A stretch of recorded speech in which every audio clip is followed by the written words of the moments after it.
vamos para nosso segundo tempo aqui. Outra coisa, tá? Vocês podem, se não quiserem me interromper,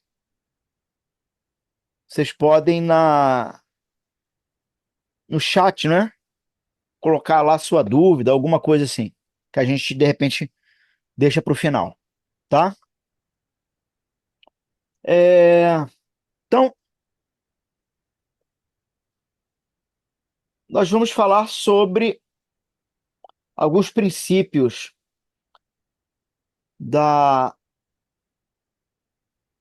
alguns fundamentos, né?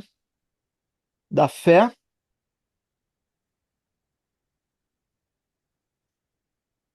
princípios básicos da fé cristã. Ah, tá, antes disso, eu acabei não falando no outro, mas é muito importante isso aqui também. Espera aí, deixa eu abrir aqui. Porque eu falei, não é? Púlpito, culto e missão. Púlpito, culto e missão. Isso é muito importante que vocês gravem. E nós, a partir disso também, desdobramos em qual é a razão da existência da igreja presbiteriana Esperança, não é? Anunciar a graça de Deus que se manifesta através de Jesus. Então, isso é o que se chama de missão. Já ouviram falar? Missão, visão e valores. Eu confesso que eu relutei esses anos todos para fazer isso, porque para mim, púlpito, culto e missão resume. Mas, às vezes, a gente precisa de frases menores para que as pessoas tenham isso em mente, né? Qual é a nossa missão? Anunciar a graça de Deus que se manifesta através de Jesus. Como nós vamos fazer isso? Qual é a visão para fazermos isso? Sermos uma igreja que faz discípulos para Jesus, até que ele volte. Né? E aí, nesse processo, o que é inegociável? Realizar cultos que manifestam a graça de Deus em todos os seus ambientes. Né? E agora também com os grupos pequenos. Então, os grupos pequenos são de uma importância muito grande para a vida da igreja. Mas vamos lá. Alan, Sim, rapidinho. sim. Me explica o que é púlpito, porque eu não sei exatamente o que é isso, não. Então, púlpito, quando a gente fala púlpito, e foi boa a sua pergunta, porque pode ser dúvida de outros. Quando a gente usa a expressão púlpito, o púlpito em si, ele é aquele local de onde nós pregamos a palavra, entende? Então, o púlpito em si, de maneira literal, ele é o móvel. No nosso caso, nosso púlpito é aquele lá na frente com formato de cruz, né? Mas é o Ah, local, é onde você prega. Mas quando eu estou utilizando a expressão aqui, púlpito, eu não estou falando literalmente do móvel, né? Mas estou falando da ideia do que significa o púlpito, o local da pregação, né? O local da onde se vai ensinar a igreja, tá bom? entendi. Então, ok. Então vamos lá. Alguns fundamentos gerais da fé cristã.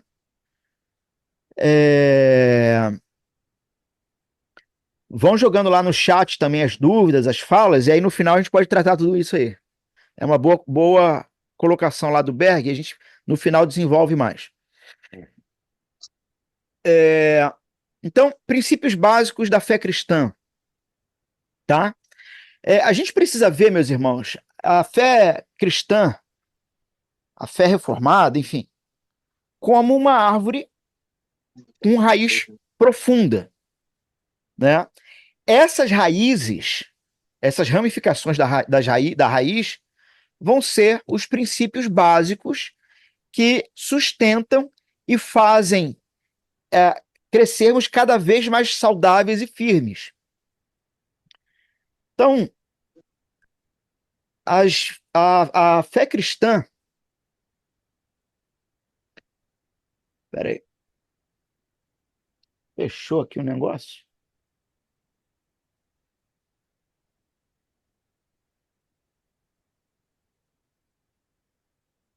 Deixa eu abrir aqui porque acabou. Ah, aqui, abriu de novo. Isso aqui depois eu vou tentar transformar aí ou em, enfim, slide, apostilas para vocês, tá?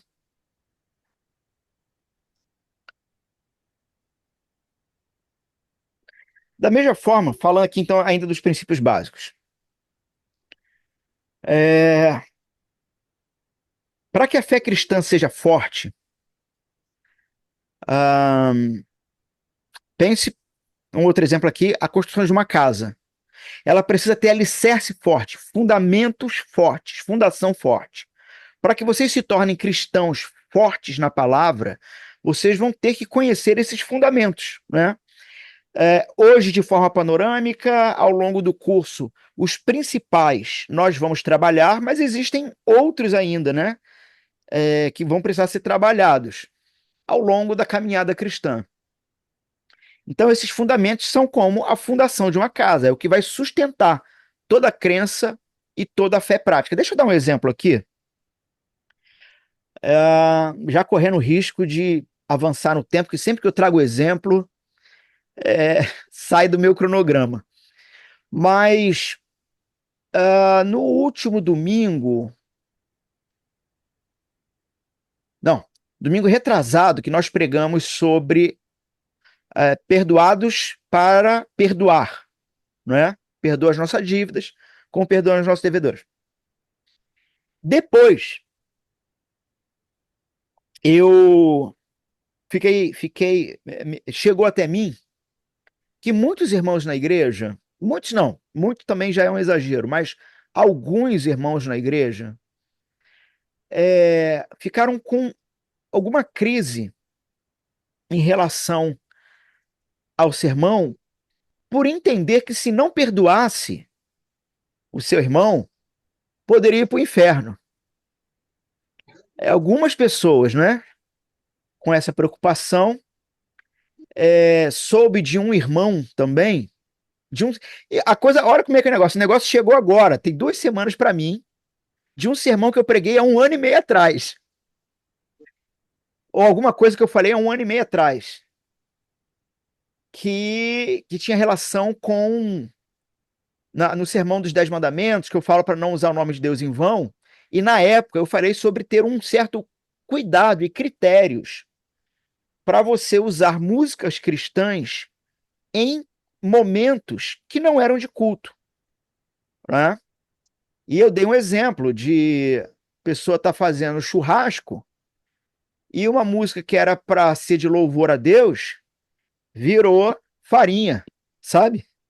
Virou entretenimento de crente. Falei isso há muito tempo. Irmãos, isso se chama ter maturidade cristã. Não significa que você não possa ouvir músicas cristãs em qualquer ambiente. Não significa isso. Significa que você tem que discernir, tem que entender, tem que perceber. Enfim. Só que um irmão, fiquei sabendo agora, que há 1 ano e meio que eu falei isso. Agora eu fiquei sabendo que o irmão numa crise terrível. O camarada está 1 ano e meio em crise. Porque em qualquer ambiente que tivesse música cristã que não fosse culto, ele saía de perto para não pecar. Não, irmão, não é isso. Então, assim, aqui como exemplo, tá? Se vocês quiserem, podemos também na finalização falar desse tema. Mas essas percepções, essas dificuldades de interpretação, muitas vezes, algumas vezes pode ser falha de quem deu a aula ou pregou e não foi muito claro no ponto. Pode ser também. Mas muitas vezes é por ter pouco fundamento na fé. Vocês entenderam a importância do fundamento da fé?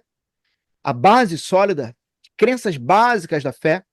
Se a salvação é pelo mérito de Jesus, é nos concedido por graça mediante fé, ou por fé mediante graça, né? eu não vou ficar em crise pensando, se eu não perdoar o fulano, eu vou para o inferno. Se você entra nessa crise, é porque alguns fundamentos ainda precisam ser mais trabalhados, né? Então, essa é a importância dos fundamentos, porque eles vão dar a estrutura da nossa crença e da nossa prática. Então, rapidamente, fundamentos centrais, tá? Da fé cristã. Passando por cima de alguns, tá bom? Só para pontuar. A doutrina da Trindade, por exemplo, né? O seu significado. Ah, vocês vão ter uma aula específica sobre Trindade no próximo encontro, dia 18. Então, o cristianismo ele vai ensinar que existe um único Deus em três pessoas: Pai, Filho e Espírito Santo. Os três são distintos como pessoas, mas coiguais e eternos. Então, se você não tem a doutrina da Trindade clara, compreendida, você vai ter grandes problemas, não somente para ler e interpretar textos bíblicos, mas para viver. Porque, por exemplo, cada doutrina dessa tem aplicações práticas para a vida da comunidade. Né? Um Deus trino é um Deus comunitário. Na eternidade já existia comunidade. Nunca houve solidão. Nunca houve. Doutrina da inspiração e autoridade das escrituras. É que vamos tratar daqui a pouquinho. A Bíblia é a palavra de Deus, inspirada pelo Espírito Santo. E ela é a autoridade final em todas as questões de fé e prática. Tá? A pessoa e a obra de Jesus. Jesus Cristo é o Filho de Deus, totalmente divino e totalmente humano. Ele nasceu de uma virgem, viveu uma vida sem pecado, morreu na cruz pelos pecados do seu povo, ressuscitou e ressuscitou ao terceiro dia e agora, nesse momento, está assentado à destra de Deus, à direita de Deus Pai, governando todas as coisas até que ele volte. Junto a isso, então aqui são fundamentos, tá? A salvação pela graça, mediante a fé. Salvação é um dom gratuito de Deus, concedido pela graça. É recebido pela fé em Jesus Cristo. Não é algo que possa ser comprado. Não é algo que possa ser alcançado por obras ou por méritos humanos. Se isso não é algo. Se essa não é uma doutrina clara e resolvida na sua mente, no seu coração, vai ter dificuldade. Vai ter dificuldade até para lidar com questões pessoais. A ressurreição dos mortos e a vida eterna. A fé cristã ensina que haverá uma ressurreição dos mortos, tanto dos justos para a vida eterna, quanto dos injustos para a condenação eterna. Os crentes viverão eternamente com Deus em um novo céu e nova terra. E nova terra aqui, meus irmãos, entendam? Nova no sentido de renovada. Né? Há alguns que até arriscam dizer, será que não seria em outro planeta? Bons, nova terra aqui é uma terra renovada. Agora, que Deus pode fazer o que ele quiser, e, enfim, pode. Isso aí a gente não vai entrar nessa discussão, tá? Uma outra coisa também, tá? Pastor, vamos morar. Acho que tem até música que fala isso, né? Vamos morar eternamente no céu? Não, não. O céu, o lugar celeste, será um estado temporário para aqueles que morrerem antes da volta de Cristo. É um estado temporário, porque iremos morar eternamente nessa nova terra, com Jesus Cristo se fazendo presente como nosso Senhor e Rei e cumprindo o que Adão falhou. Adão falhou em nos representar todos os dias na viração do dia diante de Deus. Jesus Cristo não vai falhar.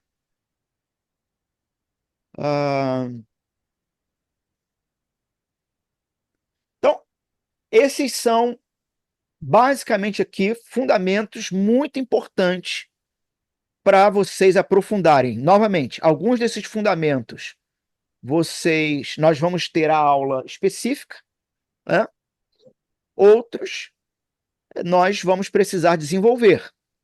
E, irmãos, uma outra coisa importantíssima, tanto eu quanto qualquer membro da mesa administrativa, né?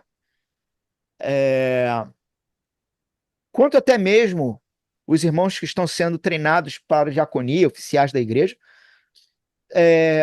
os irmãos podem nos procurar para não somente tirar dúvidas, mas procurar caminhos para aprimoramento, para aprofundamento. Nunca se considerem prontos, porque eu não estou pronto. Esse é o maior erro, achar que já sabe tudo e está pronto. Mas vocês podem nos procurar e nós podemos dar os caminhos, tirar dúvidas. Eu digo isso pelo seguinte, meus irmãos, hoje, com o advento da internet, só não estuda quem não quer. Mas em contrapartida tem que ter muito cuidado, tá? Muito cuidado com quem vocês ouvem e depois a gente pode falar mais sobre isso. Mas sempre que vocês ouvirem alguém, uma palestra, algo de YouTube ou podcast, que eu do púlpito nunca mencionei, venha me perguntar sobre essa pessoa e eu vou poder te orientar se é alguém que vai fazer mal para sua fé ou que vai contribuir, tá bom? Bom, então falamos dos fundamentos da fé. Agora, os princípios básicos da fé reformada, né? E aí sim, olha só. A fé cristã reformada, ela se baseia em algumas doutrinas centrais, como nós já falamos, que foram sistematizadas, ou seja, organizadas durante a Reforma Protestante do século XVI, nessa ruptura que houve com a Igreja de Roma, da qual o objetivo não era romper, o objetivo era reformar, o objetivo era avivar através da palavra, né? Mas na época, Lutero foi excomungado e todo mundo. E aí deu no que deu, né? Não era esse o objetivo.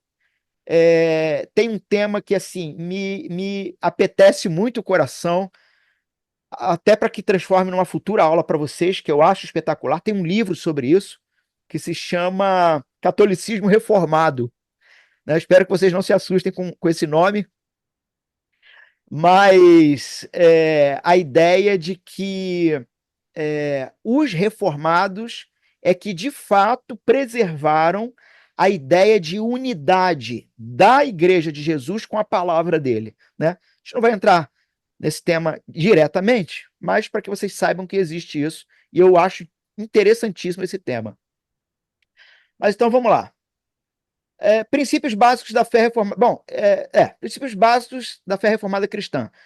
Esses princípios enfatizam a soberania de Deus, a autoridade das Escrituras e a necessidade de uma vida de fé e obediência. Então, muitos criaram um espantalho por aí, né? Não, reformado por causa da doutrina da eleição e da graça, que não precisa fazer nada para ser salvo e que você ainda é eleito para isso. Ah, então reformado é gente que vive como quer, vive no pecado, vive da maneira que quer. Exatamente o oposto, tá? Nossos princípios estão na soberania de Deus, Deus que governa, na autoridade da palavra dele e na necessidade de uma vida de fé e prática de obediência. Esse é o verdadeiro reformado. O reformado é aquele que, tendo conhecido o Deus soberano, revelado nas Escrituras, que lhe revela o amor e a graça e a justiça feitas no Filho, coloca aquele que se converte de joelhos. De joelhos. E ele aprende a fazer teologia de joelhos. Teologia que não é feita de joelhos, que não é feita, e aqui, novamente, um eufemismo, uma maneira de colocar. Ou seja, teologia que não é feita com oração, teologia que não é feita com o coração piedoso, é teologia do cão, de Satanás. É teologia de gente que não entendeu nada. Nada. De gente que só arruma problema, porque não entendeu que um verdadeiro reformado é alguém que, por fé, obedece e faz isso de joelhos. Tá? Então, basicamente, sola escritura. Aí vem os 5 solas, né? Não sei se todos conhecem. Sola escritura. Somente a graça. Significa que a Bíblia é a única autoridade infalível para a fé e prática cristã. Todas as doutrinas e práticas devem ser fundamentadas nas Escrituras, que são a palavra de Deus. Somente a fé.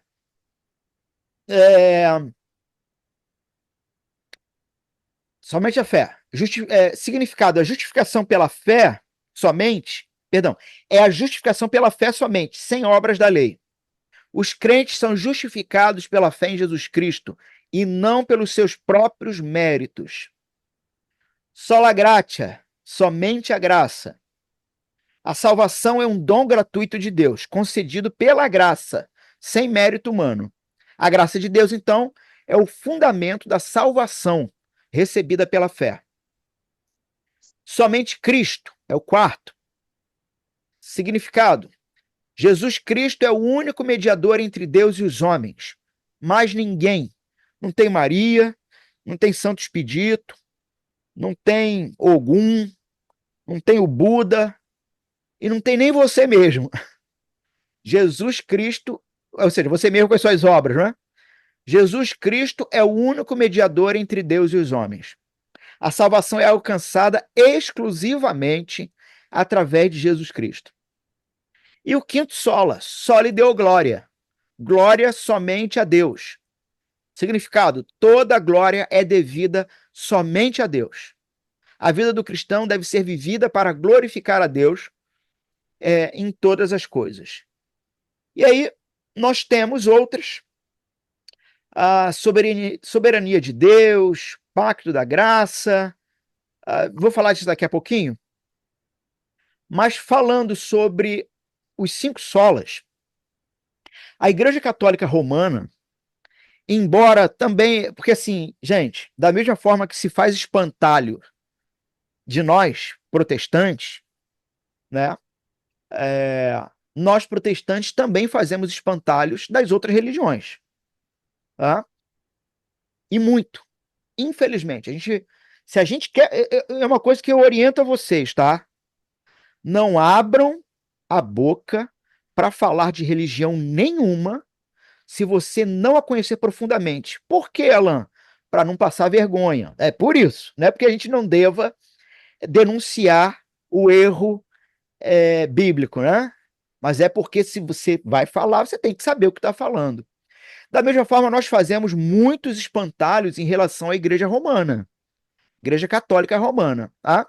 Um desses espantalhos, por exemplo, olhando aqui para os 5 solas da Reforma, é entender que a Igreja Romana ela não cumpre, ou ela odeia, ou é um grande problema os 5 solas.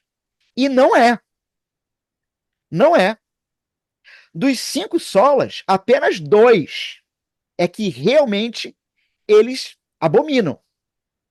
Eles vão fazer malabarismos para poder dizer que nós estamos errados. Mas em 3, eles concordam com a gente. Um exemplo. Só lhe deu glória. Glória somente a Deus. E aí você vai dizer, mas pastor, eles se prostam para as imagens, para os santos, eles não estão dando glória somente a Deus. Concordo contigo. Mas no arcabouço teológico deles, no mundo, na construção deles, quando eles adoram os santos, eles estão nesse ato glorificando a Deus. Estão entendendo? Na mente deles, isso faz sentido. Por causa da construção teológica deles. Faz sentido. Então eles não têm problema nenhum com só lhe deu glória. Eles vão dizer glória só a Deus mesmo. E tudo que nós fazemos dentro da igreja de Roma glorifica a Deus. Eles não têm problema. É, somente a graça. Irmãos, eles não têm problema com isso. Eles não têm problema com isso. A questão da salvação por obras dentro do catolicismo romano é uma teologia popular dos católicos romanos, daqueles que não estudam. É o populacho, né? O famoso populacho. É igual.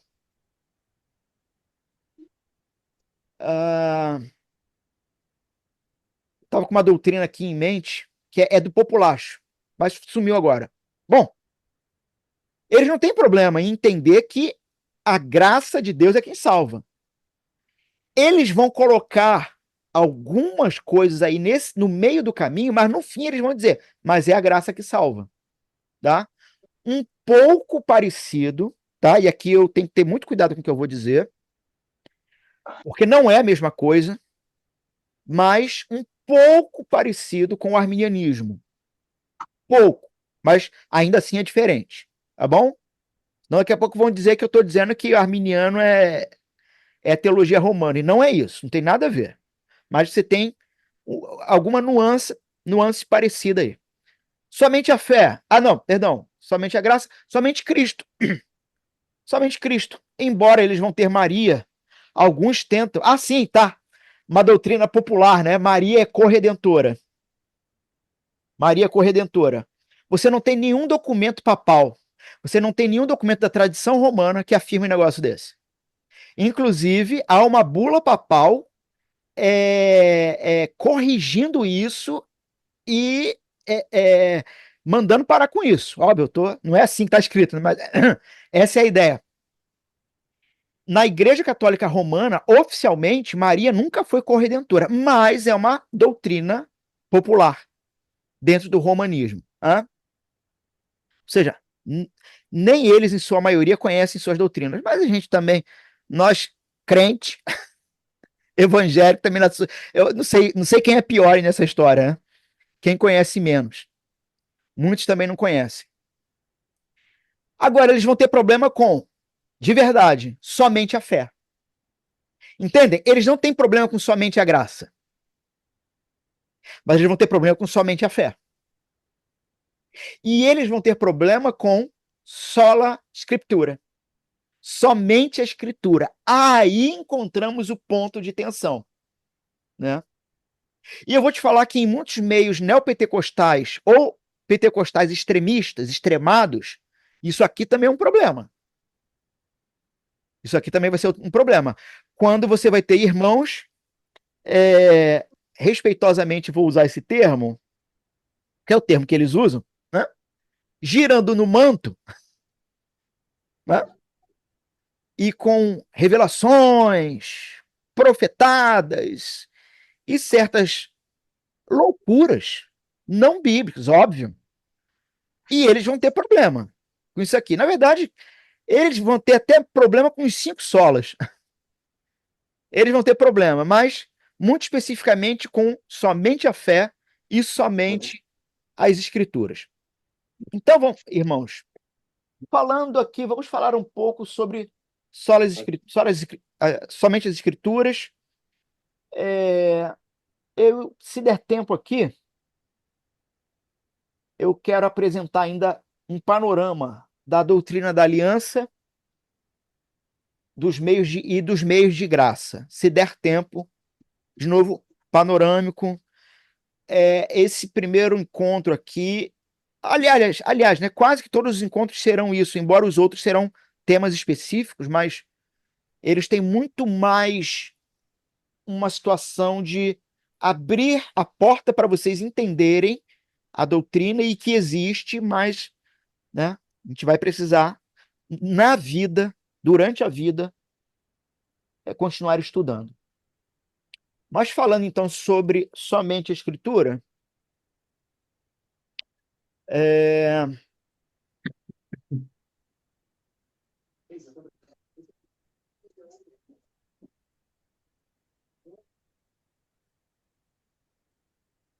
sim, somente a escritura então, né? Como eu disse, tem essa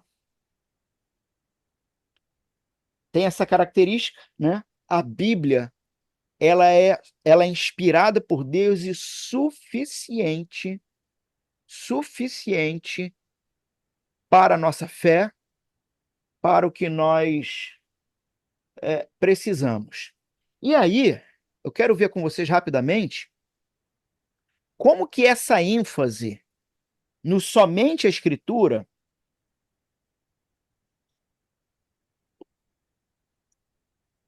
vai diferenciar a fé reformada das outras tradições cristãs, tá?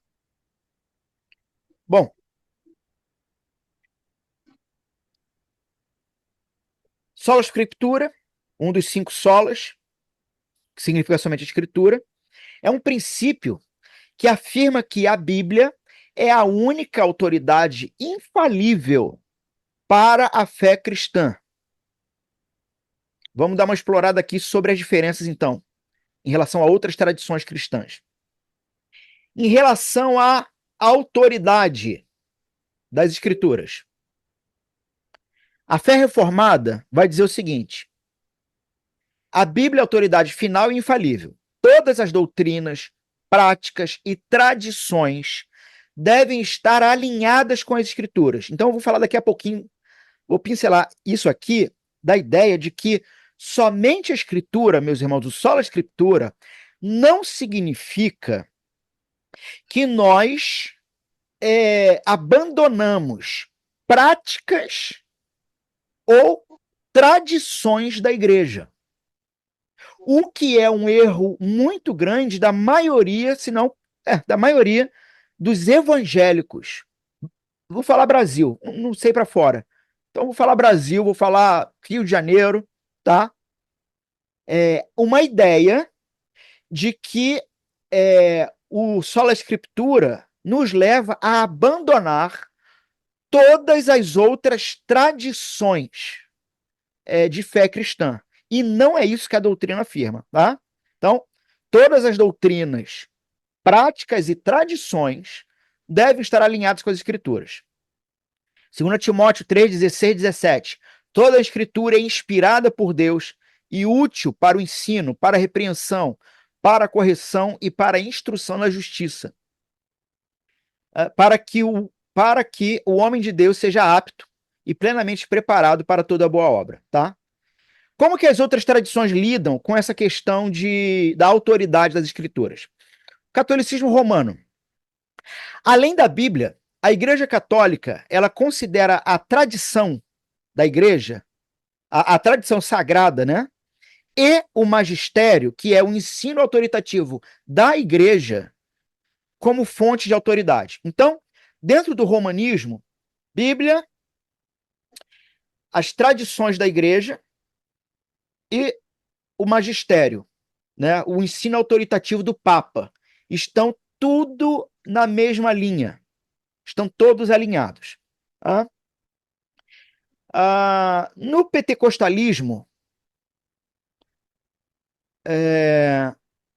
embora a Bíblia seja altamente valorizada, há uma ênfase significativa nas revelações e experiências diretas do Espírito. E com os pentecostais mais extremados, são experiências com o Espírito, é uma busca por isso ao ponto de não se dar nenhuma importância à Bíblia e, inclusive, aquilo que supostamente o profeta ou o suposto profeta anuncia tem valor igual ou maior do que as Escrituras. Tá? Interpretação. Então, isso sobre autoridade. Interpretação. A fé reformada interpreta a interpretação das Escrituras é guiada pelo princípio da interpretação bíblica pela Bíblia. Texto interpreta texto. As Escrituras são claras e podem ser entendidas por qualquer cristão com a ajuda do Espírito Santo. Né? Então, textos difíceis são interpretados a partir de textos que falam a mesma coisa ou têm a mesma linha de reflexão e que é claro. Você não pega um texto difícil e sozinho tenta decifrá-lo. Não se faz teologia com textos isolados. Né? Não se faz teologia com texto sozinho. Atos 17:11, os bereanos eram mais nobres do que os de Tessalônica. Atos 17, verso 11. Pois receberam a mensagem com grande interesse, examinando todos os dias as escrituras para ver se o que Paulo dizia era a verdade. Por isso, meus irmãos, todo culto eu falo para vocês, não fechem a Bíblia. E há pouco tempo participei de 2 cultos em que fui convidado para pregar, e durante a pregação eu fiquei espantado em como eu terminei de ler o texto e claramente todos fecharam a Bíblia. Eu falei, irmãos, abram a Bíblia. É que eu não tenho coragem, tá? Não tenho coragem. Mas a minha vontade é de um dia falar uma mentira lá de cima, sabe? Falar um troço que não é, para ver qual é a do povo. É que eu não tenho coragem de fazer isso. Que o povo Alan, fecha. Ah, Vitória. essa coisa, isso que você falou, acabou de falar agora, eu lembro que na minha antiga igreja, eu já fui de assembleia, que é uma igreja pentecostal. Meu pastor, antigo pastor, ele falava exatamente o que você acabou de falar. Mantenha a Bíblia aberta, porque se um dia eu, por algum equívoco, acabar me exaltando e falando alguma coisa fora da Bíblia, vocês vão ter que falar o contrário. Corrigir. Então, sempre Sim, teve esse cuidado. exato. Por isso que quando você acabou de falar agora da questão das revelações e tudo mais, que geralmente igrejas pentecostais dão mais importância a isso, eu até me assustei, porque as últimas 2 igrejas que eu fui não teve essa questão. Então, falando do pentecostalismo clássico, tradicional, ou Assembleias de Deus tradicionais, clássicas, essas igrejas elas estão cada vez mais raras, né? Aqui é óbvio que eu estou sendo generalista, né? É óbvio mesmo. Ah, quando você olha para as novas assembleias, que seja, elas hoje, inclusive, nem pentecostais, eu acho que elas deveriam mais se chamar. Elas tinham que se chamar coach. Elas tinham que se chamar coach, né? Uhum. Agora, você vai ver em congressos do nível Gideões, esse Sim, tipo de prática. Ah, e pessoas ali, aqueles que pregam dentro desse tipo de prática. Óbvio, de novo, eu estou sendo generalista, tá? Nem todos, mas há uma gama muito grande. Então, assim, pastores, Vitória, como o seu antigo pastor, hoje são raros. E devemos dar graças a Deus por eles, porque são muito raros. Aqui, quando eu falo, inclusive, das profetadas e tudo mais, eu estou indo para os extremos mesmo, né? Tem um lugar chamado, um lugar em Nova Iguaçu, muito conhecido por muitos, e fiquei sabendo, eu não sabia disso, fiquei sabendo que vem gente de longe, do Rio de Janeiro, do centro, para lá, um lugar chamado Portão de Ferro. Já ouviu falar? não. Portão de Ferro? Porta de Ferro? Caramba. Portão de Ferro, é o nome da igreja. Cara, uma igreja de Portão de Ferro. Portão de Ferro. É ali pro lado de Já Cabo dá pra Sul. imaginar o que acontece ali. É para lá de Cabo Sul, é por ali, tá? Pois é. E eu fiquei sabendo que vem gente de carrão, tá? Zona Sul, Barra, Recreio, para receber profecia lá. Tem uma coisa nesse nível, tá? Ah, entendi. E aí, quando não é isso, o cara abandona, a turma tem abandonado agora pela a Bíblia, pelo coach, né? Por esse tipo de proposta. Tem um devocional aí. Gente, se alguém aqui lê ou gosta, me perdoe, tá? Mas tem um devocional aí que ficou muito famosinho. Café, café com alguma coisa? Bom dia, Espírito Santo? Não, não, não, isso é um É livro. com... Esse é um livro demoníaco. E café Café com com Deus Deus Pai. Pai. Café com Deus Pai. Irmãos, novamente, para quem lê, para quem gosta, né? Mas aquilo é água com açúcar. Aquilo ali é assim, aquilo ali, né? Medindo aqui minhas palavras, Mas é água com açúcar, né? Não quer dizer que seja ruim, mal, vai te fazer mal. Mas não vai te fazer nada. Mas tudo bem. Se você estiver tristinho, pode ser que... Mas tu pode ter coisa muito melhor, né? Do tipo, toma um café. Tá tristinho, toma um café, cafeína vai te deixar alegre. Não precisa procurar teologia fraca buscando consolo. Toma um café e abre a Bíblia, vai ler a Bíblia, né? Vai ser mais útil. Bom, interpretação da Escritura. Como que a tradição romana lida com isso? A interpretação das Escrituras é guiada pelo magistério da Igreja, que fornece a interpretação de autoridade. Ninguém pode interpretar além dos da cátedra romana. Ninguém pode fazer isso. O pentecostalismo carismático, e aí, né, vou passar a usar esse termo para não causar... Porque é isso, aqui, novamente, generalizando, temos irmãos de linha pentecostal, tradicional, clássica, bíblicos, fiéis, que amam ao Senhor Jesus. Eu estou falando do que é popular, tá bom? A interpretação pode ser influenciada por experiências pessoais e revelações contemporâneas.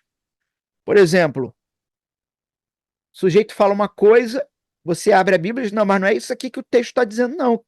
E a pessoa fala assim, mas olha só, mas é que Deus falou no meu coração. Tá? Talvez... Senti. Às vezes, esse negócio de que Deus falou no meu coração, gente, um comprimido de Lexotan resolve.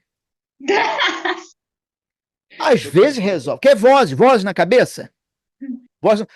Agora, Não que eu ouvi. Deixa eu só pontuar aqui.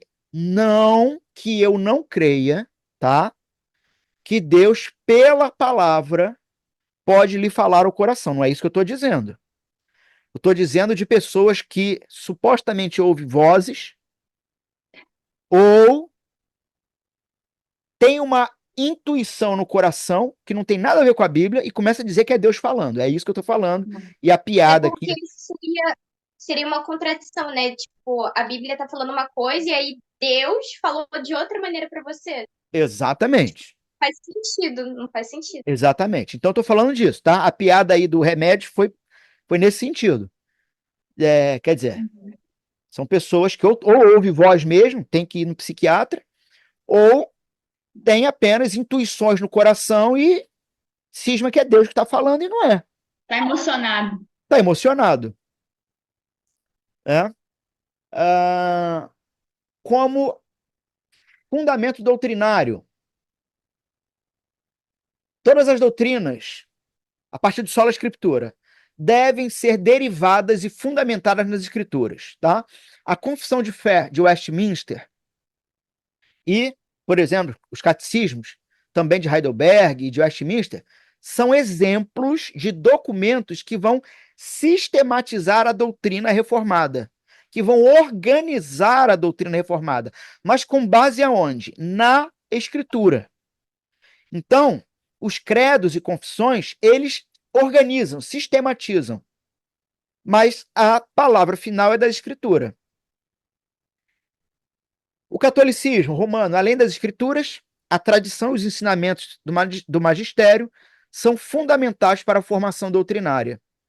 E o pentecostalismo carismático, a doutrina pode ser moldada por novas revelações e experiências espirituais. Práticas litúrgicas, práticas de culto e organização da igreja. Dentro da fé reformada, as práticas litúrgicas e eclesiásticas devem ser baseadas nas escrituras, com ênfase na pregação expositiva da Bíblia, nos sacramentos, que também são meios de graça, vou tentar falar isso, senão no momento propício os irmãos vão falar, e na oração congregacional. Então, dentro de uma prática litúrgica reformada, a partir de sola escritura, qual é a ênfase?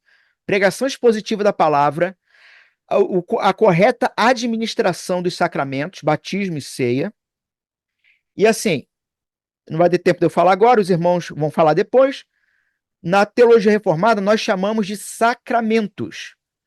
Nas outras vertentes cristãs, é chamada de ordenança. É óbvio que a gente também crê que é ordenança, mas eles não creem que é sacramento. Por que ordenança? Porque foram ordens de Jesus, batismo e ceia. Então nós também cremos, chamamos de ordenança sem problema. Mas por que chamamos de sacramentos também?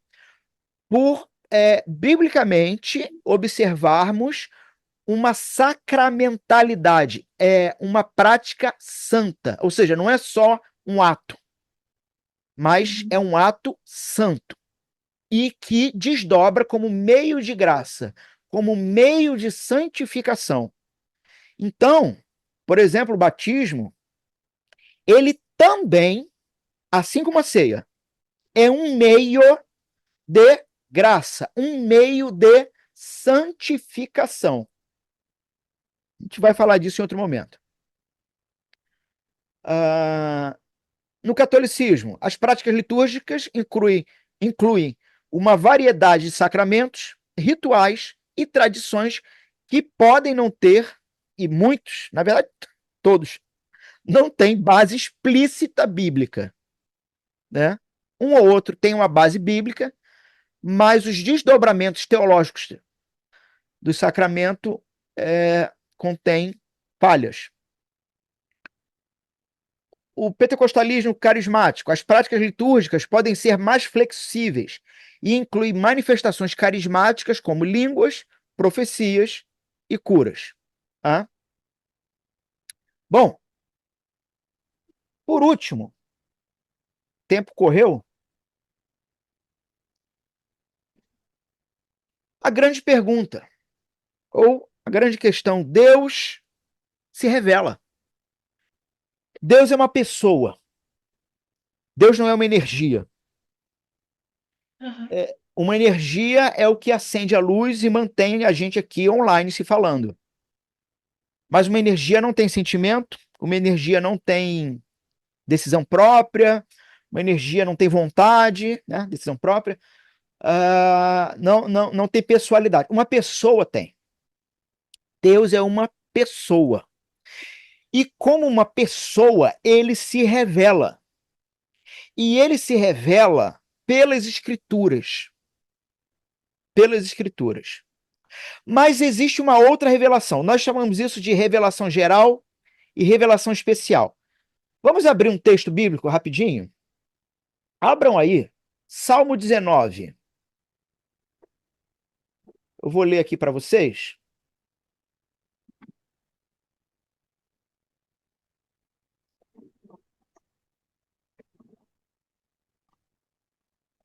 Salmo 19.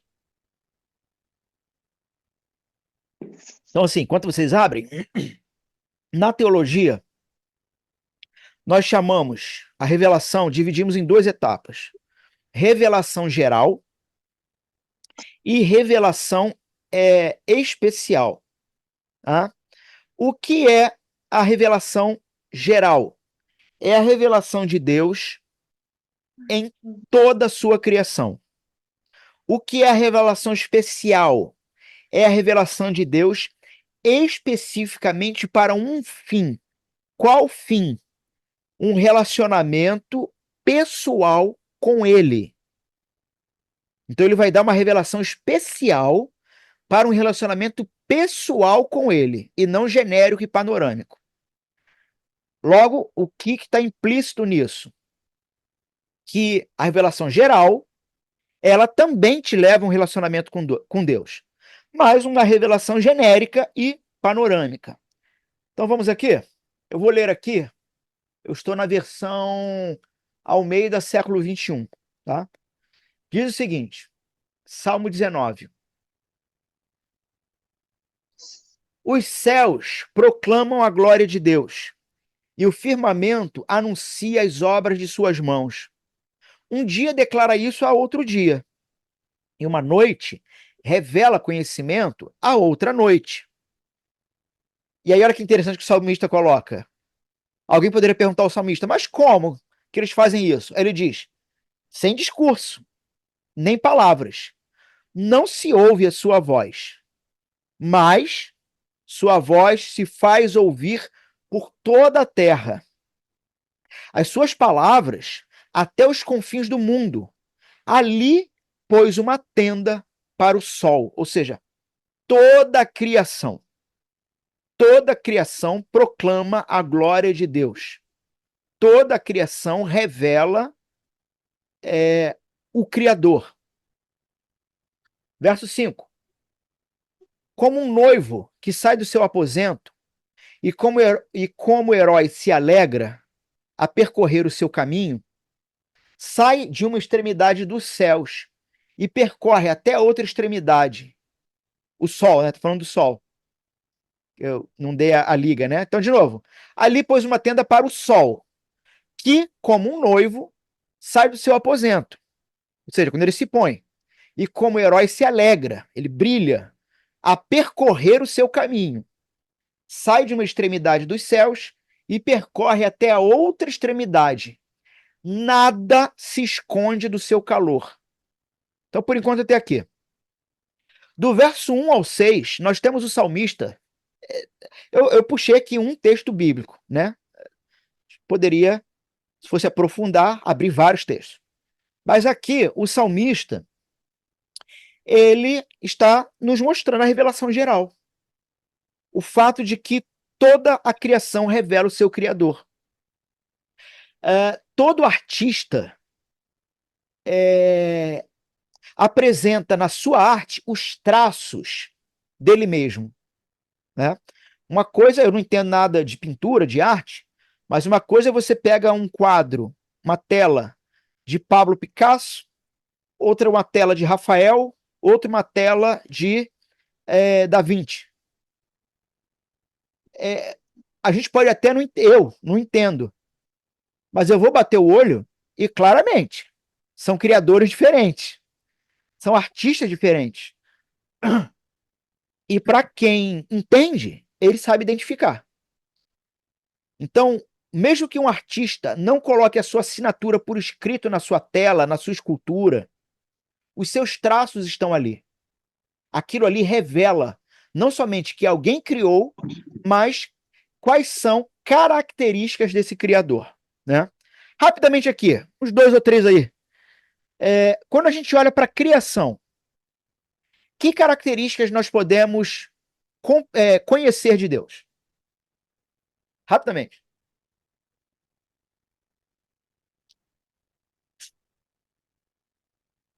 Meticuloso. Um Deus meticuloso, cuidadoso, zeloso, Atento a detalhes. atento a detalhes. Legal. Perfeito, perfeito. Perfeito, né? Porque Se a tudo se Terra... encaixa na natureza. Oi? Tudo se encaixa na natureza. Sim, tudo se encaixa. Se a Terra tivesse milímetros mais perto ou mais longe do Sol, não haveria vida na Terra. Tudo é perfeito. Você crê no acaso ou na não existência de Deus é como crer que você vai jogar uma dinamite no teu quarto e depois que ela explodir, ele vai estar arrumado, né? É a mesma coisa. Mais um aí. Nada da Ele é criação artístico. questiona a autoridade de Deus. Legal. Nada na criação questiona a autoridade de Deus. Toda a criação foi criada para um meio, para um fim, e ela cumpre todo o seu propósito. É interessante. O único que não cumpre é o homem, né? Deus vai dizer para o mar: mar, pare aí, não avance. Montanhas vão até aqui. Homem, não coma aquele fruto. Aí Deus vira as costas. Danou-se. Só o homem não. Mas a criação, ela é obediente ao seu Criador. Você não vê, meus irmãos, olha só o que eu vou dizer. Você não vê passarinho com crise existencial. O Verdade. que é a crise existencial? O cara acorda assim, respira fundo e fala: ai, acho que hoje eu sou um gato. Né? Ai, acho que hoje eu sou um golfinho. Não, toda a criação cumpre fielmente o propósito pelo qual foi criado. Perfeito. Alguém ia falar mais um? Deus é um Deus artístico. Ele Sim. sabe Criativo, organizar né? todas as Tem coisas. criatividade, tem Criativo. beleza. Perfeito. Isso. Muito bem, irmãos. O que a criação, o que a revelação geral? Esse é o ponto. Se você já souber a resposta, deixe oportunidade para outros responderem. Se você souber, tem certeza que tua resposta é a certa, né?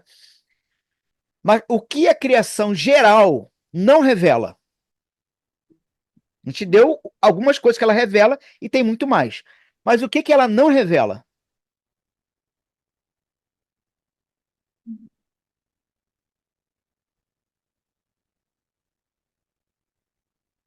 Dou-lhe uma, dou-lhe duas, dou-lhe três. Quem tem certeza da sua resposta pode colocar aqui. Ah, o Cláudio deu spoiler, pô. Ih, Salvação. Ah, o Wallace ia falar alguma coisa? Eu ele ia é de falar Deus. isso, né? Ela não te mostra como você se salva, ela só tem poder para te condenar. Sim, sim, perfeito. Não, o Cláudio deu ali, mas eu já tinha dado o aval que quem soubesse podia falar. Não tem problema, não. Perfeito, é isso. A criação, você olha para toda a natureza e assim, você não sabe qual é a realidade, a sua realidade em relação a esse Criador. Até porque nós mesmos, num sentido, somos distintos da natureza. Embora o pessoal do Greenpeace ou a defesa dos animais vá discordar de mim, porque, na verdade, vai discordar da Bíblia, né? Que eu estou concordando com a Bíblia. Mas o gato, o passarinho, o golfinho e a terra, diante de Deus, estão no mesmo nível de criação. Mesmo nível. Mesmo nível. É óbvio. É óbvio. Ah, vai preservar a terra ou preservar o bichinho que está ali? Enfim, dependendo do que seja, você vai entrar numa questão ética né, e prática, moral, talvez. Enfim, mas entre preservar a terra ou preservar o passarinho e preservar a humanidade é inquestionável. Porque a humanidade é a coroa da criação de Deus. É o único ser criado à imagem e semelhança de Deus. Por isso nós somos distintos da criação, diferentes da criação, tá? E nessa distinção nós olhamos para a criação, percebemos esse Criador, mas temos características de raciocínio, de reflexão e tudo mais, e não compreendemos por que quem é esse Criador? Qual é a nossa relação com ele? O que está faltando? E a revelação geral, perdão, a revelação especial, vai nos trazer então a realidade de que ele nos criou também, mas diferente do resto da criação. Ele nos criou com um fim específico. Nós quebramos a relação com ele no Éden. Nós começamos a destruir a criação dele, inclusive por causa disso. Mas ele, por amor, sem ter nenhum tipo de. Ninguém botou faca no pescoço dele, ele quis. Ele decide se relacionar com a gente novamente. Mas para isso, só há um meio. O sacrifício que retira o nosso pecado. A gente descobre que tem o pecado. E esse sacrifício é feito pelo Filho dele encarnado. Então, a revelação especial, ela se encontra na palavra de Deus, que antes de ser registrado, era dita pelo próprio Deus. Deus falou pessoalmente com os pais e com os profetas. Na sequência, Deus inspira o registro da sua palavra. Não vamos ter tempo hoje de falar sobre a inspiração das Escrituras, mas isso pode virar uma aula em outro momento.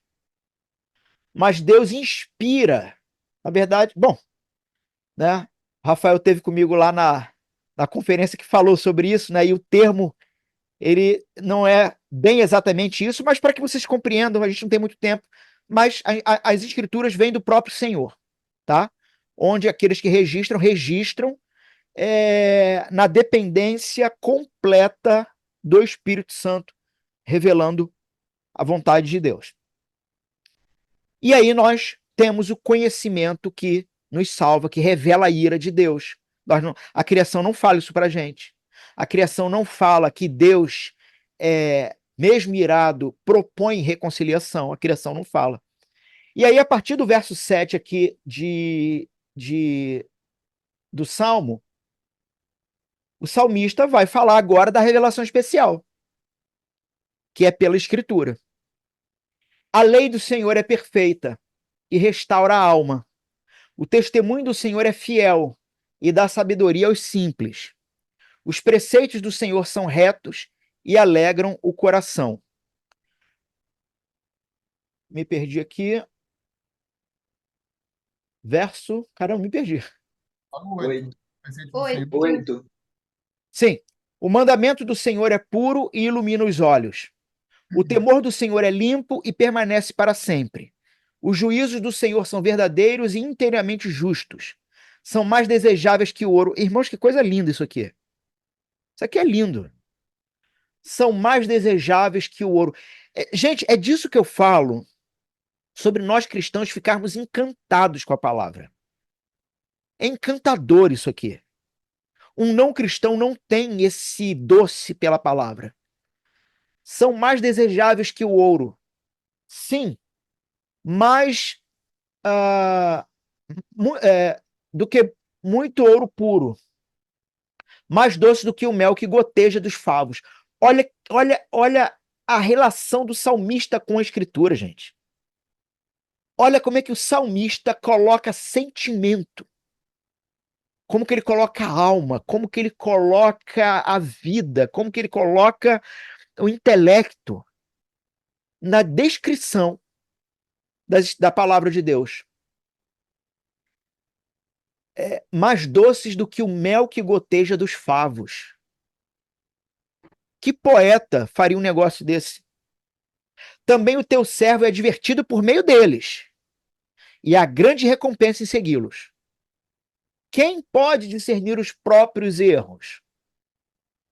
Absolve-me dos que me são ocultos.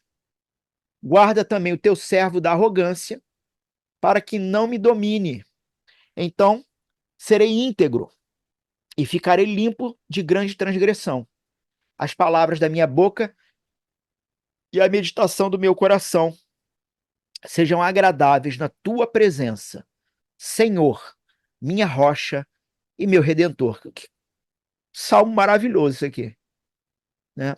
Normalmente, no mês de janeiro, eu trabalho alguns salmos, né? Talvez eu trabalhe esse aqui, né? Me deu vontade de trabalhar esse salmo pregando ele na igreja. Vamos ver. Bom, irmãos, então, revelação geral, revelação especial. E aí, para fechar aqui, nosso horário estourou, né? Se algum irmão precisar sair, eu vou compreender. Algumas perguntas, algumas falas foram colocadas aqui, mas eu gostaria de fechar com isso aqui. Alguns confundem, meus irmãos. E aí é o espantalho que a igreja romana faz dos protestantes, tá? Mas, infelizmente, é uma prática verdadeira que muitos círculos evangélicos fazem também. Alguns confundem sola scriptura, termo em latim, com nuda escritura. Já ouviu falar nesse termo? Não. Nuda escritura. ou seja, escritura nua ou escritura sem nenhum tipo de recurso para você interpretar. Ou seja, é o sujeito que ele joga tudo fora, os debates, os concílios, os teólogos, e ele vai dizer o seguinte: não, olha só, meu negócio é só a Bíblia. Já ouviu coisa assim? Eu já ouvi muito. Inclusive, Alan, sim. desculpa te interromper, você falando dessa situação, tem como usar como exemplo aquelas igrejas que pegam uma passagem da Bíblia, lê, e se a pessoa entender, entendeu. Se não entender, é isso, entendeu? Ela simplesmente joga as palavras e o que você entender dali e tirar, ela não dá uma explicação, entendeu? Ela só joga as palavras. É isso? Isso vai ser uma consequência. Isso vai ser uma consequência. Tá dentro. Tá dentro, né? Então, assim, vamos lá. A diferença de sola escritura para nuda escritura. O nuda escritura é a pessoa dizer assim: não, olha só, meu negócio é só a Bíblia. Eu não quero saber de teólogo, eu não quero saber de confissão, de credo, eu não quero saber do que nem pastor A, B ou C falou, tá? Meu negócio é a palavra de Deus. Irmãos, isso parece muito piedoso, mas o que está aí embutido, na verdade, é uma arrogância pessoal em que você joga mais de 2000 anos de igreja fora e diz assim: o cristianismo começa comigo e com a minha interpretação da escritura. Hã? E aí, de novo, né? Aquele Antíope, entende o que lês? Como que eu vou entender se não houver quem explique? Né? Uhum. Por que isso? Olha só, irmãos, nós dependemos, claro, do Espírito Santo, mas a gente precisa entender e ter humildade suficiente para reconhecer que a ação do Espírito não é mais somente em um indivíduo, mas a ação do Espírito, a partir de Pentecoste, é agora em toda a igreja e ao longo da história. Não é em uma pessoa, mas é ao longo da igreja. E a fé reformada, que é uma fé que tem base em aliança, em pacto, eu não vou ter tempo de falar isso hoje, mas no meu próximo encontro eu vou poder falar, porque eu vou falar de batismo. A fé reformada, que tem por base aliança, pacto, tem relação com a aliança pactual de Deus com um povo, ela vai nos fazer entendermos que nós não lemos a Bíblia sozinhos. Nós lemos a Bíblia com a igreja, porque o Espírito Santo atua na igreja ao longo dos séculos, da sua história. Ah? Então, meus irmãos, nós partimos para a leitura bíblica com uma comunidade de leitores, tá? De mais de 2000 anos. Nós lemos juntos isso. Então, assim, a doutrina da sola escritura, ela não vai ensinar a livre. Então, bom, pontuei isso, tá? Vamos lá. Uma outra questão. A doutrina da sola escritura não ensina a livre interpretação das escrituras. Não é isso que ela ensina. Nem eu, nem vocês somos livres para interpretarmos a escritura. O que a doutrina da sola escritura ensina é o livre exame das escrituras.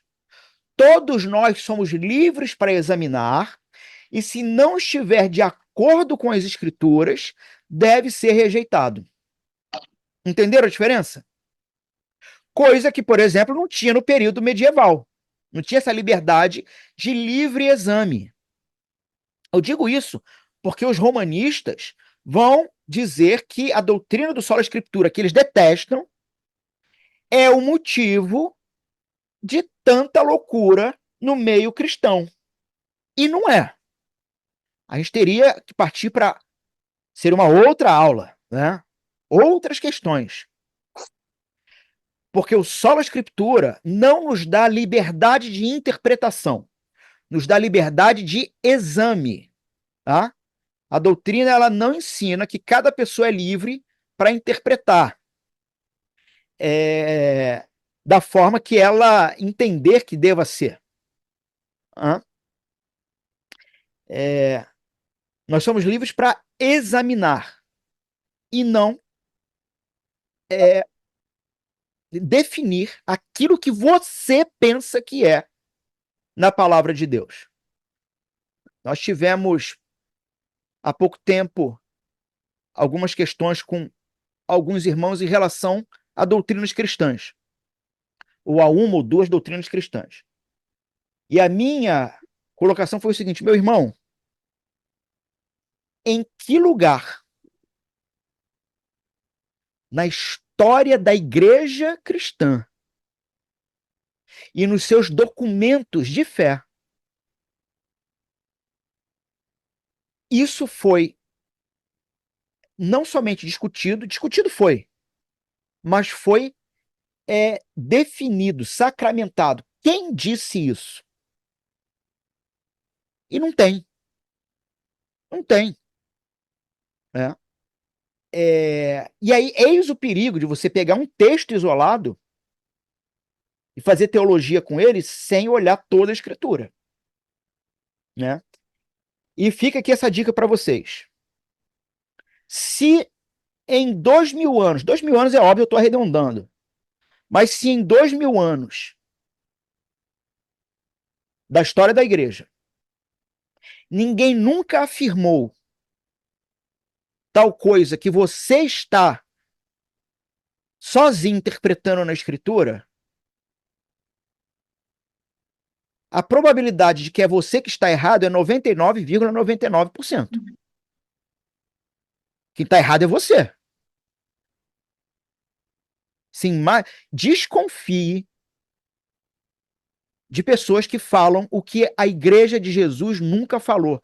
E nesse sentido, meus irmãos, é que nosso tempo estourou mesmo, a gente não tem tempo para muita coisa, né? Eu estou aqui já contando com a misericórdia de vocês, porque infelizmente, dentro dos círculos evangélicos, se perdeu uma coisa que isso ainda é preservado em Roma. Amor pela igreja. E muitos evangélicos protestantes que vão para o catolicismo romano, um dos motivos que eles vão são vários. E a gente precisa aprender a fazer também uma autocrítica.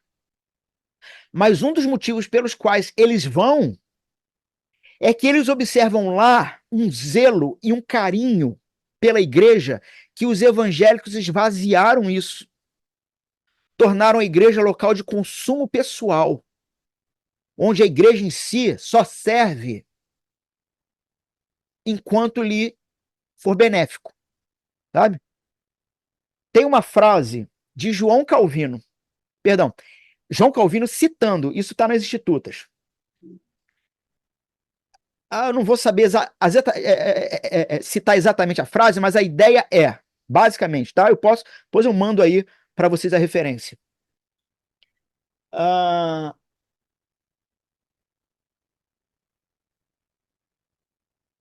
Se Deus é o pai da igreja, a igreja... Perdão. Se você tem Deus por pai, você necessariamente precisa ter a igreja por mãe. Fala, o que é isso, pastor? Isso é frase de Roma. Não é. Não é. É porque nós abandonamos a importância bíblica e espiritual da comunhão dos santos, do congregar juntos. É óbvio que a salvação está em Cristo. Se você não está em Cristo, você está perdido. Mas aqueles que estão em Cristo, como desdobramento disso, estão no corpo de Cristo. E o que é o corpo de Cristo? É a igreja dele. Não tem como. Não tem como dissociar uma coisa. Por isso, novamente, espantalhos que a gente faz, que a gente cria e sai falando bobagem por aí. Espantalho. Hã? Então, olha só. Ah, esse pedacinho que eu vou trazer agora para vocês, contando com misericórdia, mas isso aqui é muito legal, tá? Na verdade, é um trecho de uma aula do pastor Alain René. Xará, meu xará. Ele é lá do Nordeste. Não sei dizer agora a igreja, depois eu posso ver para vocês. Mas é uma aula que ele dá e eu captei esse trecho aqui que é espetacular. Ele vai falar sobre um pastor presbiteriano americano chamado Scott Hahn, que ele vai deixar o pastorado, ele deixou, né, o pastorado e se tornou um apologeta romanista. E ele vai escrever um livro falando, ele e a esposa, falando sobre a jornada dele para Roma. E no livro ele vai fazer a seguinte afirmação em relação ao sola escritura. Aí eu quero que vocês peguem o ponto. Olha a frase dele. Então, eu vou ler a frase e vou pedir que vocês me digam qual o problema da frase, tá? Então é ele dizendo assim, esse pastor que saiu. Ele está dizendo assim, nós, ele e a esposa, nós começamos a adquirir uma certa prática no grego e no hebraico. Para nós, a Bíblia era a única autoridade. Assim, ter essa prática significativa que podíamos ter diretamente com a Escritura. Para nós, nenhuma tradição era infalível ou dotada de autoridade. Fecha aspas. Qual é onde está o problema da frase?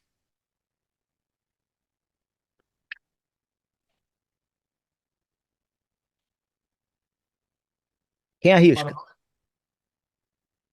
Pode repetir a frase final que falava sobre nenhuma tradição. Vamos lá. Tá. Então, começamos a adquirir certa prática em grego e hebraico. Para nós, a Bíblia era a única fonte de autoridade. E podíamos ter essa prática diretamente com a Escritura. Para nós, nenhuma tradição era infalível ou dotada de autoridade. Será que está na parte da questão de nenhuma tradição é dotada de autoridade? Exatamente. Exatamente. Olha só. E se não tem autoridade, a autoridade está onde? Não, então, olha só. O que ele está dizendo? Que a Bíblia é exclusivamente.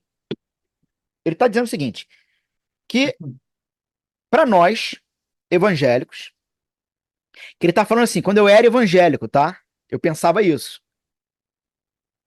Para nós, evangélicos, a Bíblia é a única autoridade. E ele termina, então, dizendo isso aí, que para nós nenhuma tradição é infalível ou dotada de autoridade. E realmente é isso que está completamente errado. Por quê? Porque, novamente, a doutrina do sola escritura não ensina que a Bíblia é a única autoridade. Ela não diz que apenas a Bíblia é dotada de autoridade. Ela ensina, o que ela ensina é que a Bíblia é a única fonte de revelação de Deus. Vocês vão entender a diferença, tá? E assim, talvez isso seja novo para todos aqui, isso aqui. A Bíblia, o que a sola escritura diz é que a Bíblia é a norma autoritativa final. Mas a doutrina do sola escritura não nega que existam outras fontes de autoridade. Entendendo o que é fonte de autoridade? É algo que, estando de acordo com a Bíblia, se torna uma autoridade da minha vida. Estão entendendo? Olha só. Nós temos outras autoridades, então, além da Bíblia. A grande questão é que todas as outras autoridades são subordinadas às escrituras. Deixa eu dar um exemplo. E muitos também já esvaziaram isso por aí. O pastor é autoridade sobre o rebanho. Se vocês... E falar isso parece que... Eu sei que parece defesa própria, né? E parece que está falando em causa própria. Mas é bíblico. Paulo, em vários momentos, vai ter que fazer coisas assim, né? Se vocês...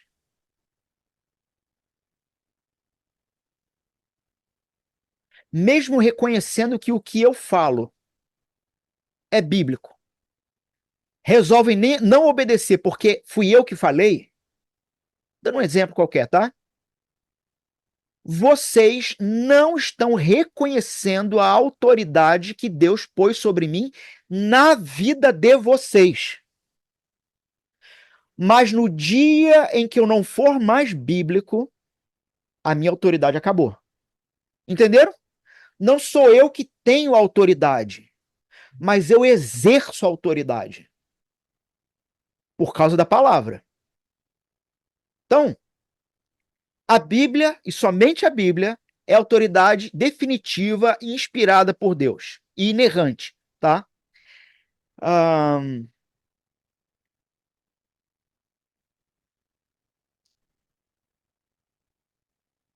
Então, assim, para Roma, a tradição é fonte de revelação tanto quanto a Bíblia.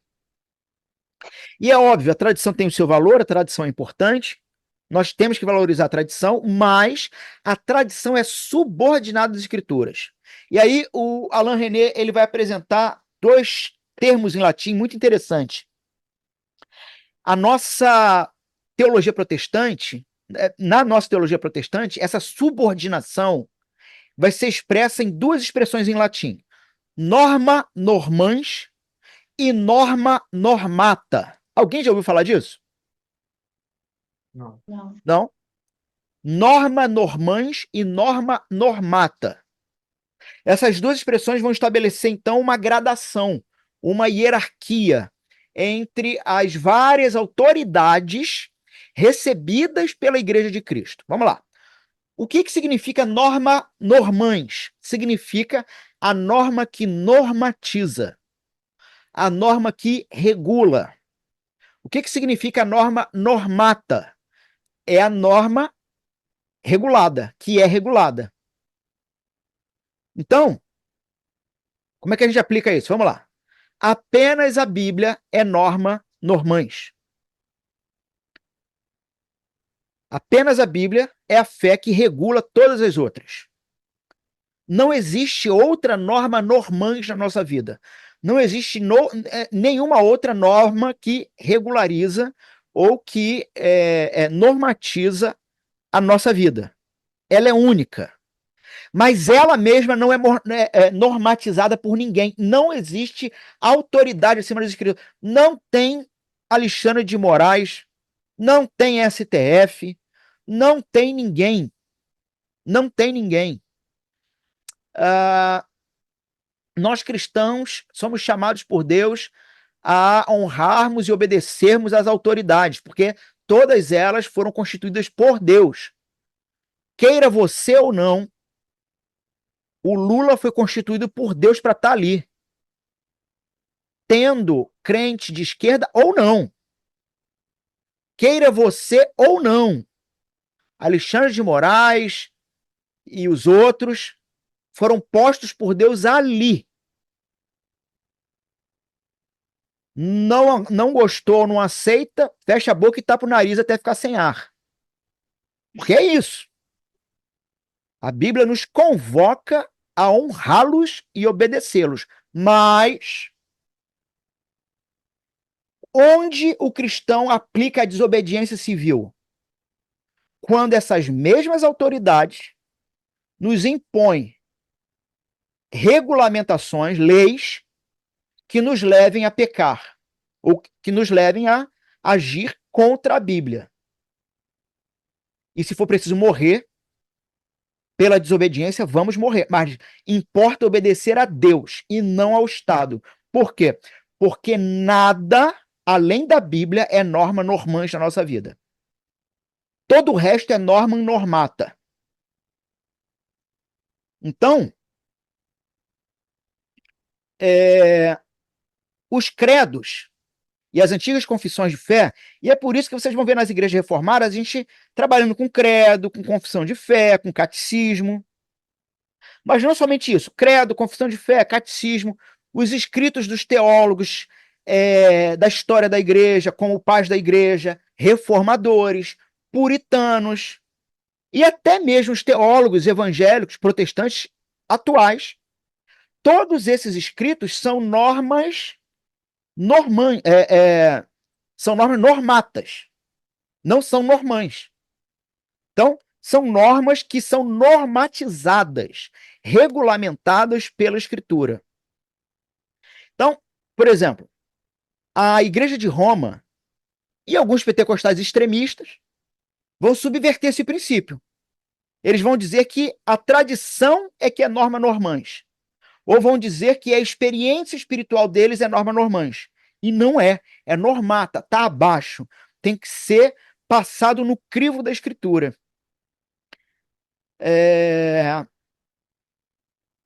Porque só ela detém autoridade para regulamentar, regular, normatizar. Então, a doutrina da sola Escritura, e caminho para fechar, ela vai dizer que as Escrituras devem ser interpretadas como, irmãos, na igreja. Não é você e não sou eu que interpreto. É na igreja e é pela igreja, de acordo com, mais um termozinho em latim, regula fidei, ou regra de fé. Algo que é desconhecido por boa parte dos evangélicos. Tem um autor chamado Michael Horton. Eu estou com a sistemática dele aqui. Vale a pena. Vale a pena. Aqui, ó. Não sei se vocês conseguem ver. Tá ao contrário aí ou dá para ler? Dá para ler. Dá para ler. Legal. Michael Horton. Ele vai apresentar uma ordem para você entender as autoridades que nós temos. Então, em primeiro lugar, ele vai colocar 5 aqui. Em primeiro lugar, nós temos as escrituras como o cânon infalível, qualitativamente distinto de todas as outras fontes de autoridade. É a norma normans.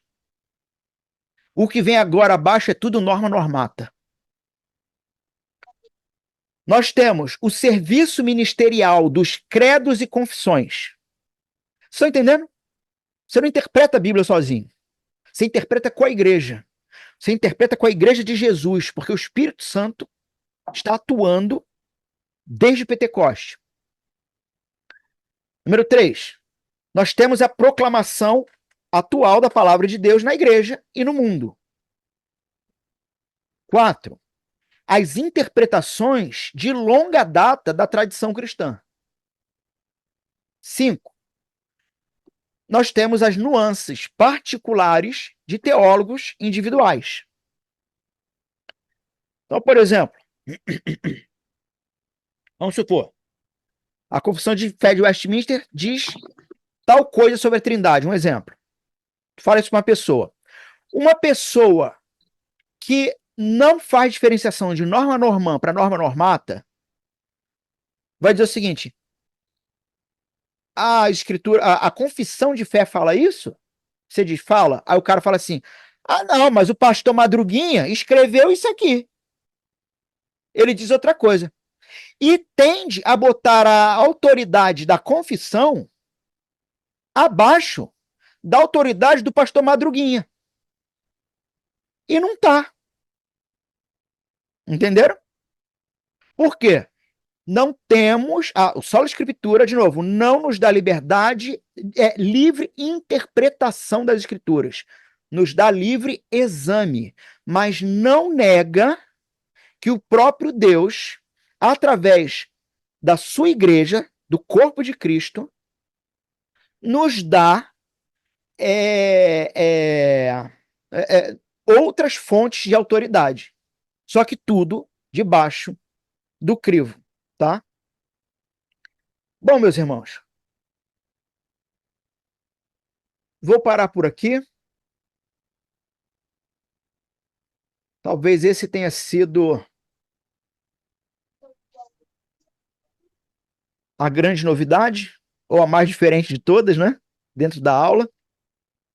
Eu tinha ainda um último tema, mas que fica para um outro momento, que era quem é, então, o personagem principal de toda o Sola Escritura, e é o Senhor Jesus Cristo.